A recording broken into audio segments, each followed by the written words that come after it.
আসসালামু আলাইকুম। আজকে আনসার বাহিনী নিয়ে কিছু কথা বলবো। আচ্ছা, আনসার বাহিনীর ভাই ব্রাদার আপনাদেরই বলতেছি, আপনারা দেখতেছেন বাংলাদেশের কি পরিস্থিতি এখন। বন্যায় অনেকে ক্ষতিগ্রস্ত হয়েছে, সেখানে ছাত্ররা, সেনাবাহিনী, সাধারণ মানুষ সবাই হেল্প করতেছে, যে যেরকমভাবে পারতেছে। আর আপনারা কি করতেছেন?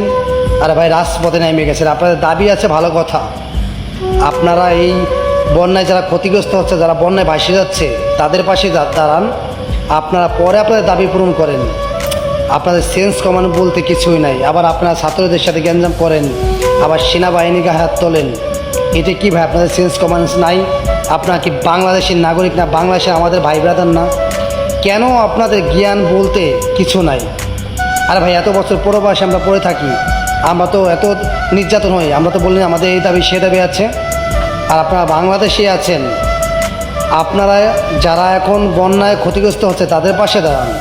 আপনারা কি করতেছেন? রাজপথে নেমে গেছেন। আরে ভাই, আপনাদের কি জ্ঞান বলতে কিছু নাই? আপনার দাবি আছে, ভালো কথা।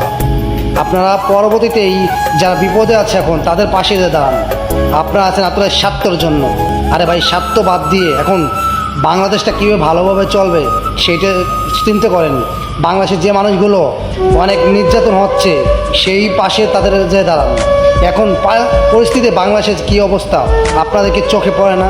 আপনারা আন্দোলন নিয়ে রাস্তায় নেমে যান। আপনাদের কথা কি বলবো, আপনাদের কথা বলতে আমার ঘৃণা লাগে।